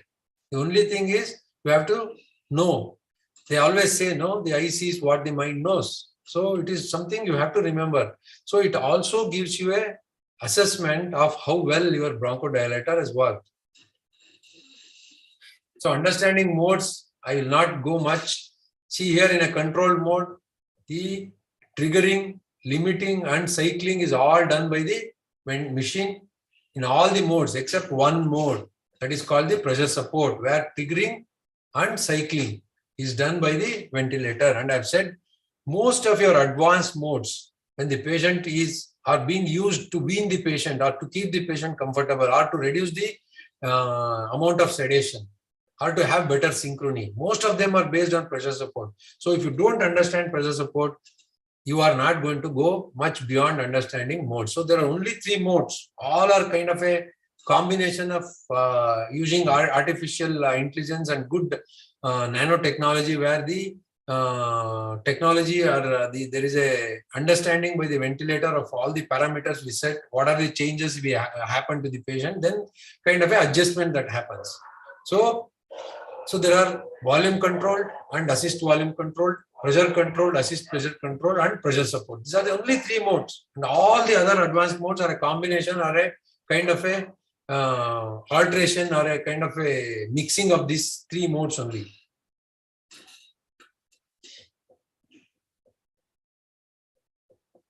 So can somebody type what is the first mode, what is the second mode, what is the third mode? This is flow versus time scalar. There is a great representation below the baseline. This is peak inspiratory flow, peak expiratory flow, TI, TE, and total cycle time. This is the information we get. And if the expiration doesn't reach the baseline, starts from the below the baseline only, if the inspiration starts, there is auto peep. And a lot of serrations in the expiratory limb always conveys secretions. This much you should understand. So first one is, yes, most of you are typing correctly, so I'm happy. So what is the difference in the pressure support? How is cycling done? Can somebody type? How is cycling done? See, I don't want the lectures to be that I speak and I go home, that you don't take anything back to the bedside. So I want you to understand. If you have any doubts, you can ask me now. I will clarify. How is the cycling done? How is the which is the only mode where the cycling is done by the patient? Okay. Right. Everybody are typing correctly. I'm happy. Is that understood? See, this always touches the baseline, whereas this happens much above, because at 25% of deceleration only it cycles, isn't it? And you can shift it to here also, 50% also. In a COPD patient, to cut short the inspiratory time, once I cut short the inspiratory time, I have to deliver the tidal volume faster. So I increase my peak flows, like filling up the bucket.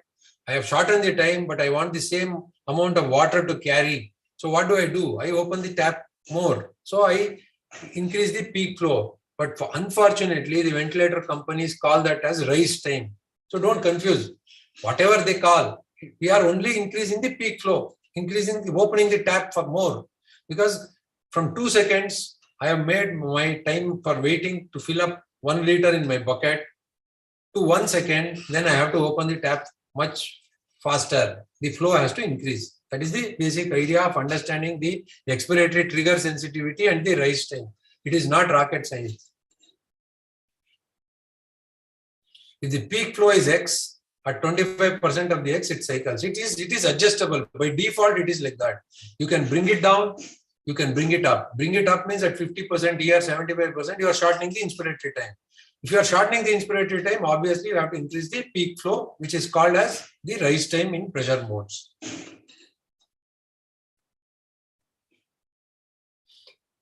So this is something all of us understand. This is how it will be. Here, this is the peak inspiratory flow. This is the TI, TE, and this is peak. This is the inspiration. This is the expiration. This we have gone through a lot. Here we get the PIP. To come here, we have to estimate the plateau pressure. Plateau pressure is the surrogate of a alveolar inspiratory pressure. That is something you have to remember. At the alveoli, of all the alveoli that are open and communicating, not the collapsed ones. But we are more worried about them because they are the normal alveoli. They are the alveoli which are participating in the gas exchange. In the ARDS situation, we would call that as a baby lung. So if you don't safeguard the baby, you will have a good ABG and a dead patient. You remember that. Don't leave the lung protective parameters and go away. For a short time, you may have SpO2 of 99. I don't want a SpO2 of 99 when a patient is sick. I am happy with 90. Because I know if I have to push more air, I am going to overinflate my baby lung. So that is something you have to remember. So to come to here, you have to put an inspiratory hold for 2 to 3 seconds. And that is the surrogate of end alveolar pressure. And this is the driving pressure. Driving pressure, this is 17, around 12 to 13, 16 to 17 is the parameters that we have to maintain. I would again say this, whenever you anesthetize a patient, put the lung protective parameters. As I've said, you measure your patient, then on a predicted, but not looking at the patient. It is criminal to guess somebody's weight. And don't put a patient looking at the tidal volume setting, looking at what you measure. It is always based on the height predicted. Then the whole ball, you have lost the plot there only. So one of my teachers used to say, your ICU is as good as the number of tapes you have. So you always have to carry a measuring tape. So measure the patient, predicted body weight, tidal volume set, PEEP set, 5 PEEP rate, everything set. First pressure you have to measure is PIP. You don't have to measure, it comes PIP. Then plateau pressure. Then note down. Then write down the driving pressure. Then ask the surgeon to go ahead with the surgery. Any alteration, then you know how to work. I will show you how to work. I have already told you many times. I will again go through that. I have if time permits, I have 2-3 case scenarios also. I will show you how to. And as I said, it's a to work around so that you have an understanding of what we have to do. End inspiratory alveolar pressure, that is surrogate. See, this is always in series. This is only clinically we make out. And it is most of the times it is very easy and obvious. And as I've said, we don't have an obligation to the surgeon. Whenever you find it very difficult to differentiate whether it's a lung problem or a chest wall, you can always ask the surgeon to deflate the abdomen, wait for a minute or change the position, see. Once make yourself comfortable, then ask him to go ahead. Now that you make a decision, it is a chest wall, you can expand the borders of the lung protective ventilation. I think I'll just skip this. I've told you many times. To an extent where people may be getting upset that I'm stressing on the same 5 things, but this is all you have to understand in mechanical ventilation. If you understand this one slide and you work around it, all patients from your OT and ICU go home properly. You take my word. Otherwise, if there is an issue, it is the issue of the primary pathology. And this is something you have to remember. See, this diagram you remember. The difference between PIP and plateau is the resistance component. We call this as trans airway pressure. And this from plateau to PIP is the alveolar or the chest wall. Alveolar or the chest wall. You have to remember. And most of the times, if it is a chest wall, it will be very obvious. And you get that by putting an inspiratory hold. And another thing you can also estimate is there is something called an expiratory hold also. In a volume controlled in a passive patient, by putting an expiratory hold, so you can also look at estimate the auto PEEP. See, this is what kind of a breath? Is it a controlled breath or a triggered breath? See, I have set a trigger of -1 centimeter. If the patient has a auto PEEP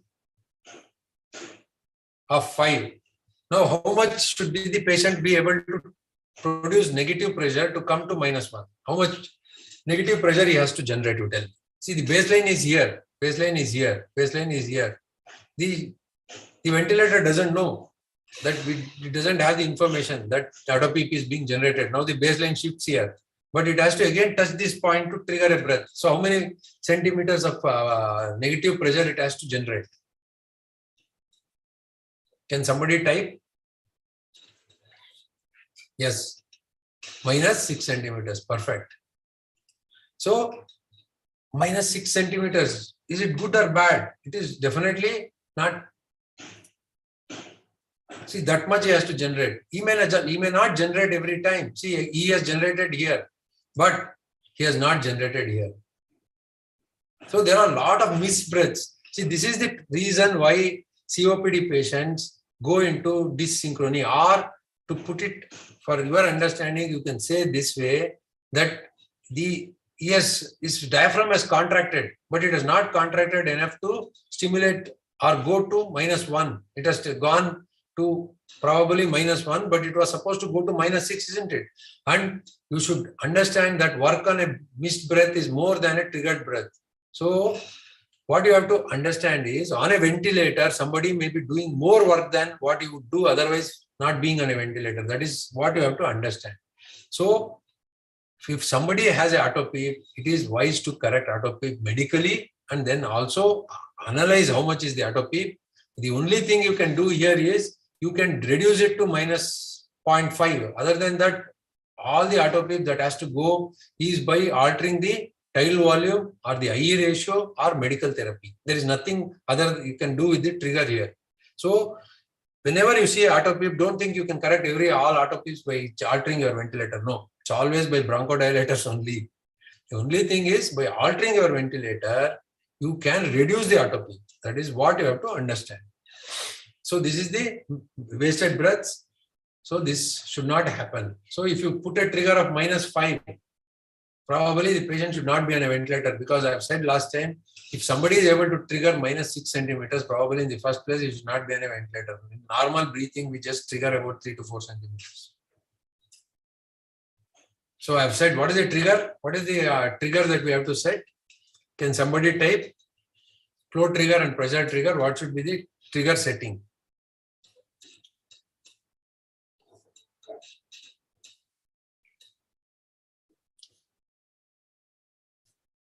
In a COPD, it could be 0.5, but if you keep very less, there will be kind of a double triggering. So I would keep it around 1 to 2, whether it is flow or pressure. And I've said there is no great difference in the present day ventilators. See, the airway pressure has gone negative. There is a patient wants to trigger a breath, but there are a lot of waste breaths. See, patient is on pressure support. So how would I alter? Here how can you change the I ratio? Can somebody type here? How to reduce the wasted breaths now? See, patient is on which mode? Say decelerating. It is happening above the baseline, so it is pressure support ventilation. So how do you alter the I ratio and decrease the wasted breaths here? Can somebody type?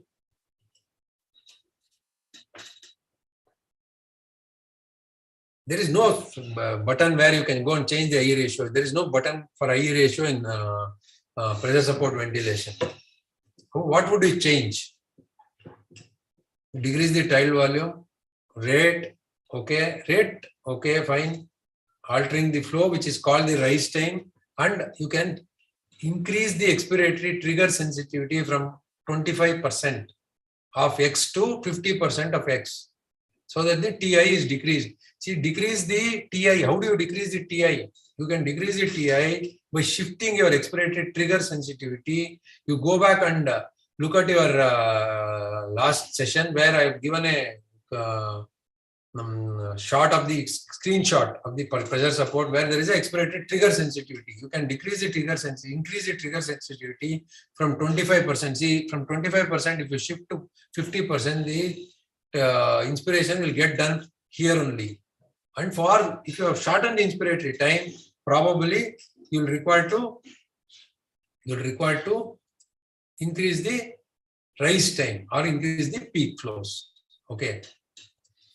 So estimation is very easy. Once the set PEEP is reduced to 0 and put a expiratory hold here, expiratory hold. On a passive patient, you get the estimation of auto PEEP.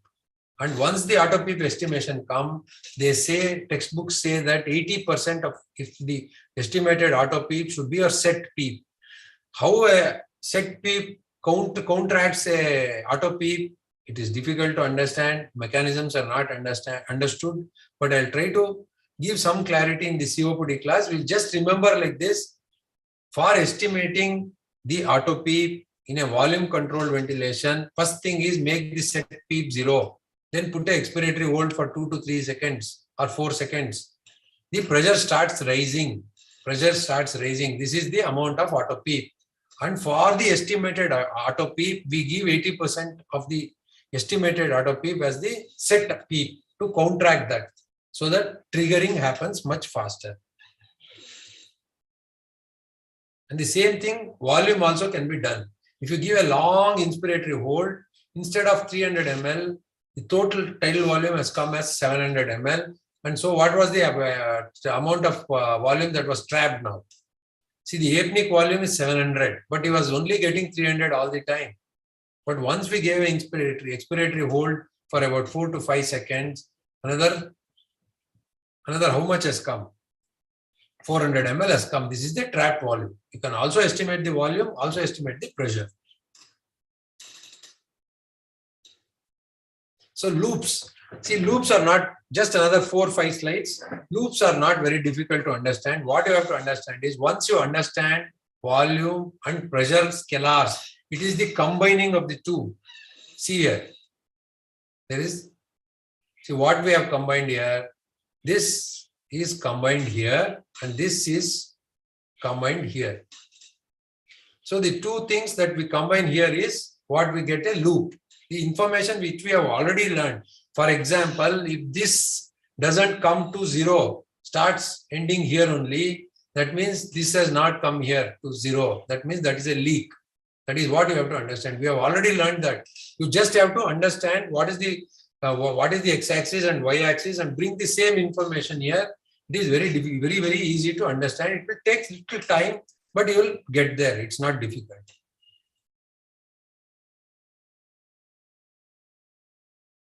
So this is the inspiration and that is the expiration. And it has to come back to the point of origin. If you have a PEEP, it will start from this point. If you have a PEEP of 10, then the curve will start from here to here. And there is volume here also below this. That is called the functional residual capacity. FRC is here. Always you have to remember that also. Because this is a pressure line, this will be the PIP pressure and this is the volume line. So what will be this? In volume scalar, what was on the volume line, what was this? This was the tidal volume. So this will be tidal volume now. See, if you are talking of a volume mode or a volume limited mode, that means this line is fixed. This line is fixed. So whenever the compliance changes, tidal volume will be generated 400 ml, but this will keep on going this direction. The pressure will keep on moving here. In a pressure mode, this will be set. The volume line will be moving down. So you can understand modes also by looking at this. I have not put those slides because want of time. In the slides that I'm going to send, I have put that also. You can go through that. These are the inflection points. This is the zone of atelectasis, atelectotrauma. To avoid this, we put a PEEP. To avoid volume trauma, we always decrease the volume.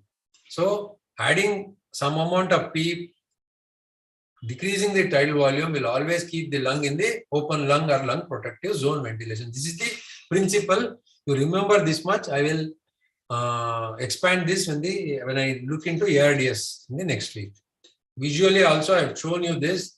I don't want lung to overinflate. I want somewhere the lung to be here and to move from here to here. I don't want the lung to become here and go here. So this is atelectotrauma. This is volutrauma. I want the alveoli to be here all the time during inspiration and expiration. That's why I put a PEEP and I reduce the tidal volume. This is the visual appreciation of lung protective ventilation. See this, we look at the plateau and tidal volume and driving pressures. Here we put a PEEP for everybody so that the alveoli is in the lung protective zone. This is called the bird beak appearance. Whenever you put a volume, suddenly for a lot of, see, there is only a small increase in the volume. Look at the change in the pressure. That means there is overinflation of the baby lung. Little or no change in the VT, look at the pressure changes. Whenever you see this, you should reduce the tidal volume because it's overinflating the baby lung. This is very, very commonly we see. If you see something like this on a flow time or a PV loop showing like this, it is always a patient spontaneously breathing, coughing, something like this. This normally happens. So you either have to increase the peak flow sometimes or may have to give some sedation. Even this is a graph which shows that there is a excuse me, improper flow. Flow is pressurization is not very adequate. So probably if this patient is on a pressure support, it is not going smooth, it is going here, or there is some small aberrations like this, iterations like this, probably you have to increase the peak flows or the rise time. And the flow versus time, it looks like this.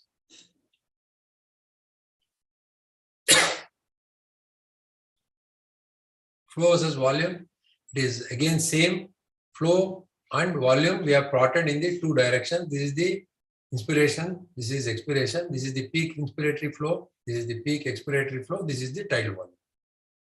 This will be sometimes, if you look at the PFTs, they'll be represented in the other directions, but most of our ventilators will display like this only. You have to remember that.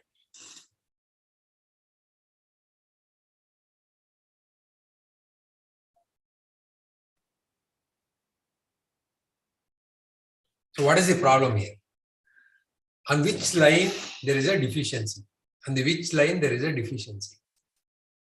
This is flow versus time. This is inspiration. Then this is expiration. Expiration was supposed to go here. It has not gone here. It has gone here. So which is this line? Volume. Then what did we see in the volume versus time scalar? When the volume line doesn't touch the time baseline, what is the problem? Can somebody type?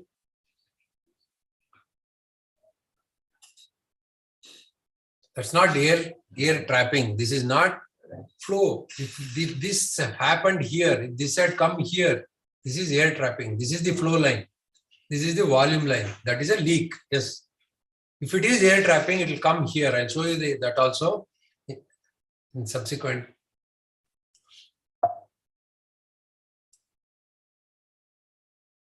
The volume, the deficiency is in the volume line.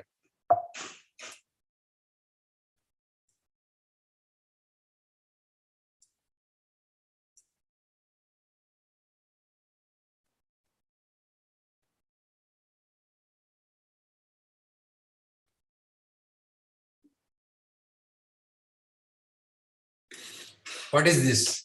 See, this is a deficiency in the flow, flow versus time. So this is the, then if you can look at what we already learned, this is what we learned. No? When it doesn't touch the baseline in the flow, it is always air trapping. So what I want you to understand is, once you learn the scalars, just look at what we have, where the deficiency is there in the loops. You don't have to relearn the loops. It's already there. The same thing is reflected just by practicing once or twice, you'll get it. This is a prolonged, this is scooped up a pattern. We say the expiratory time is prolonged and it is taking more time. It's a scooped up. It's very typical of a increased airway resistance. And the third one is, last slide is serrations, which I have already shown to you. Sawtooth appearance is always in the expiratory limb. It's expiratory limb we also saw on the flow such time, isn't it? This is flow. When the flow is coming, there is serrations. That is always secretions. So remember that last two slides, case, see, this is what we had trouble about a month back. Patient posted for HG, elderly lady, no history of any bronchospasm or COPD. Immediately after intubation, SpO2 drops, ventilation is not happening. So how do you proceed? First thing, what do you see? Now, I'm not going to show unless you type. Or unless Dr. Edwards closes the session, I'm not going to proceed from here. You have to proceed now. I've told you ventilation is not happening, but tube is in place. We have seen the ETCO2, some ETCO2 is coming, we have visualized the tube is in place. So what on a ventilator, why ventilation is not happening? So why ventilation is not happening? I want the postgraduates to understand. So what should I, what laryngospasm is there, agreed, it is obvious. So it's even if it is bronchial ventilation, ventilation will happen. There is no trigger there. Why should be there any trigger? It's a patient is paralyzed, isn't it? It is obvious that patient has gone into spasm. My point is why ventilator is not working. What should you increase? Which there is something called, what did I say? There is one safety mechanism in the ventilator. Whenever pressure goes up, there is a safety valve. What is that valve?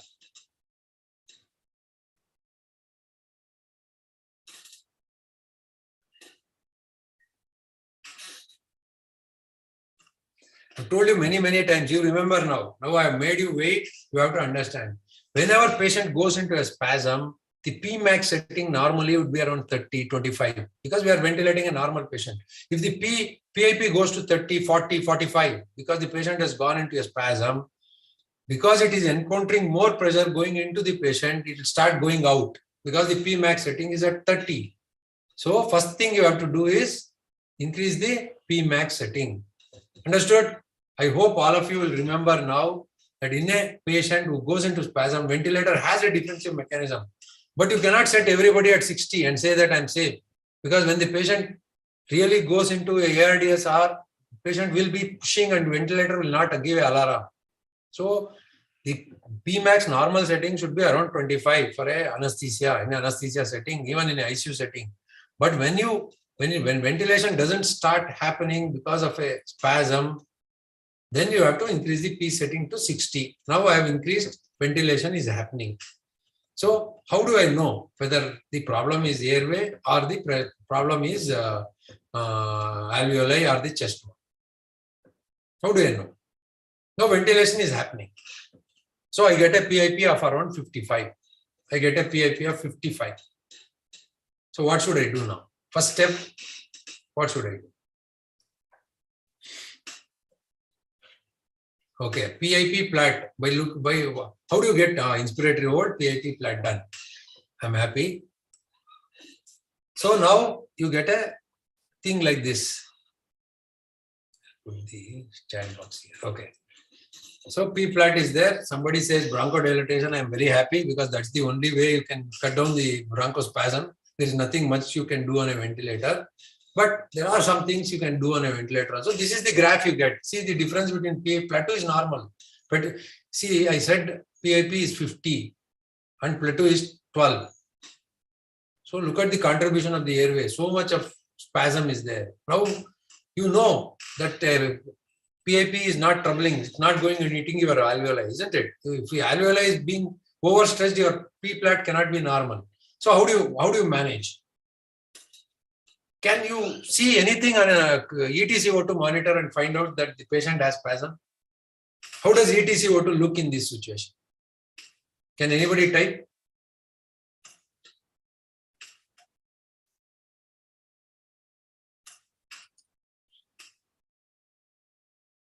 Yes. See here, this was in the our own OT. Look at the shark fin appearance of the ETCO2 here.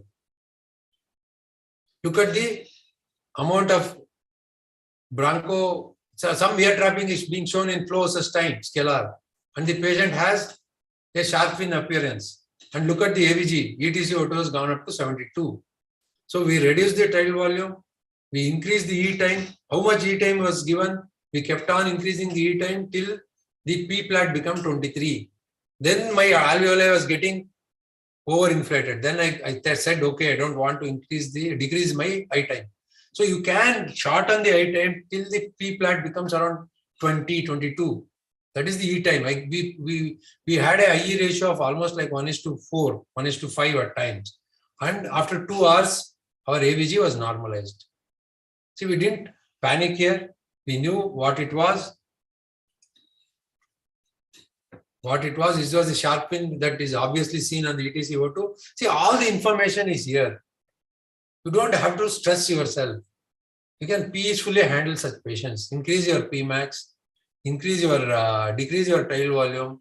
IE ratio, keep on shortening, look at your plateau pressure. Once the plateau comes around 20-22, that is the amount required for I time. The rest goes to E time. Reduce your respiratory rate to around 12-14, then you ventilate.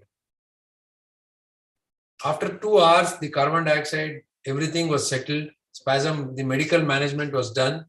Spasm was gone. When we auscultated, we couldn't hear anything. There were no creps, nothing, silent chest. After 1 hour, patient settled down. We went ahead with the surgery. We extubated the patient few hours post-operatively in the ICU, and patient went home comfortably. So what I want to underscore is, to make a decision whether there is an airway problem, lung problem, chest problem, there are parameters. You have to understand and do what is required.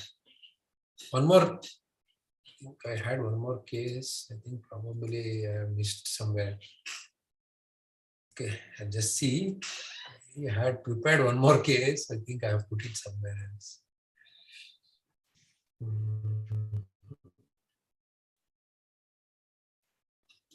I think one more patient, the case scenario was something like this. Patient had, okay, it's here. We have another 4-5 minutes, sir? Yes, sir, you can proceed. Okay. So patient posted for lap hemicolectomy, intubated. We measured the patient's height, volume controlled on 40%, SpO2 was 96. Carbon dioxide was pumped into, what should I have noted here? Can somebody type?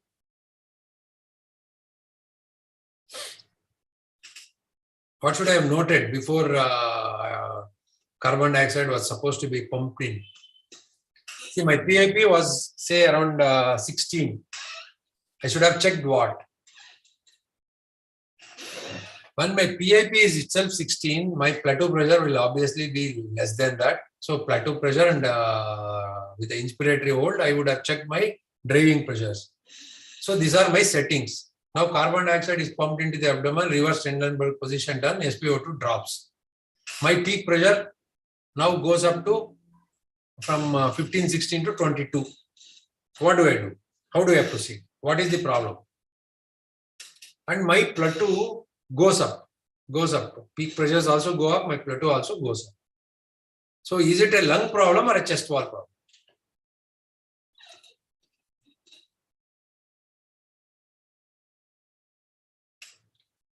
Yes, it's a chest wall problem, isn't it? So we can increase the lung protective parameters. I can accept a plateau pressure of 20, 22 in this patient. I'm going to see, this is how this looks. The trans airway pressure is low, plateau has gone up, PIP has gone up. So now there are only two things, lung versus chest wall. Because of something that has clearly happened, I know it is because of the chest wall. So what should I do? So increase.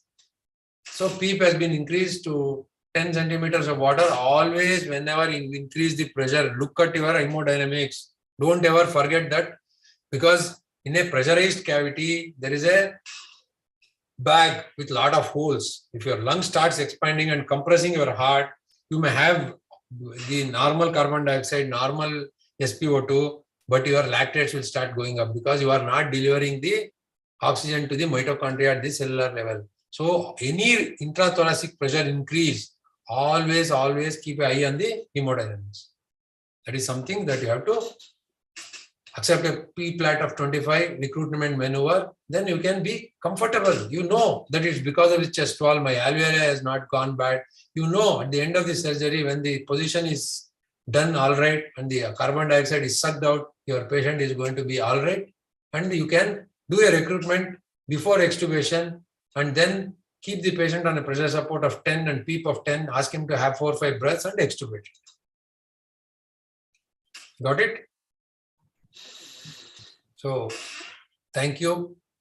I'll send the slides in an hour's time or so. So, you can collect it from sir. So any questions, I'll be able Thank you, to sir. answer. Thank you very much for the excellent presentation, sir. So the interactive section, the answers given by the postgraduate shows that how much you are taken, your lectures are interestedly taken, and how the PGs understood your lectures. I am very much happy that PGs are interacting with your lecture. Thank you, sir. There are 3 questions posted. There is the first question is, what happened to pleural pressure measured by esophageal bulb in case of change in the chest wall and lung complaints? No, obviously the pleural pressure will be very high, so that you know.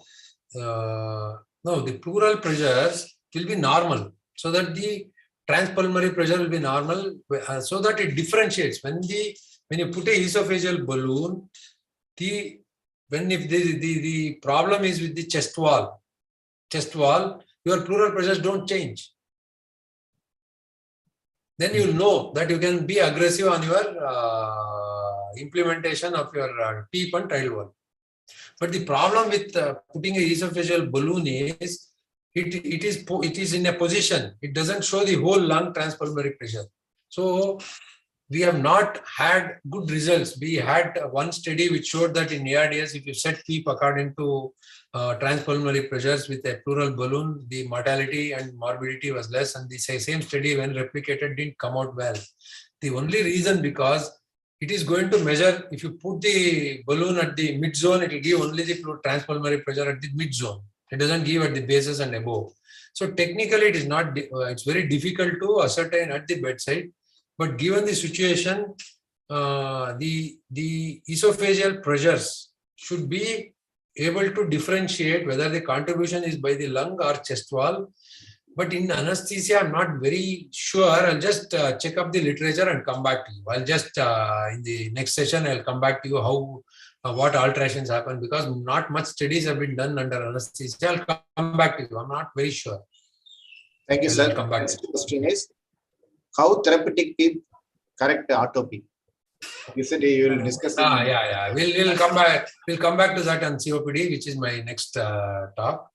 So third question is, what is time constant? Time constant is the amount of time. See, if the lung is stiffer, it starts emptying faster. That means the amount of time required for the lung to fill up a certain volume is time constant. If somebody takes, it depends upon how stiff the alveoli is not.